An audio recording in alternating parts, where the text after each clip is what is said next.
না, সাধারণত তো তফসিল ঘোষণার পর রদবদল কিন্তু কমই হয়। তখন তো যেহেতু নির্বাচন কমিশনের এখতিয়ার, তো তখন হচ্ছে যদি কেউর বিরুদ্ধে যদি সুনির্দিষ্ট অভিযোগ থাকে তাহলে অভিযোগ তদন্ত করে তারপরে হয়তো নির্বাচন কমিশন ব্যবস্থা নেয়। তদন্ত ছাড়া নির্বাচন কমিশন কিন্তু কোনো ব্যবস্থা নেয় না। আর তফসিল ঘোষণার পূর্ব পর্যন্ত যে বদলি যেটা, এটা ধরেন ইতিপূর্বে আমরা দেখেছি যে যতগুলো নির্বাচন হয়েছে তফসিল ঘোষণার আগে বদলি হয়েছে। আর এর আগে তো ধরেন এই যে এই দলীয় সরকারের অধীন নির্বাচন হয়েছে, এবং দলীয় সরকারের অধীন নির্বাচন তো ধরেন এটা তো অনেকটা মানে আগাম মানে ভবিষ্যৎবাণী করা সম্ভব যে কারা বিজয়ী হবে।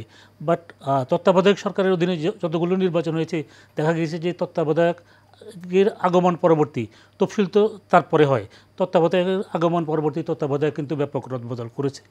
তো সুতরাং যে নির্বাচনের আগে তফসিল ঘোষণার পূর্বে যদি কোনো ধরনের বদলি হয়, তো এটা আমরা বলবো যে এটা অনেকটা হচ্ছে হলো রুটিন কাজেই।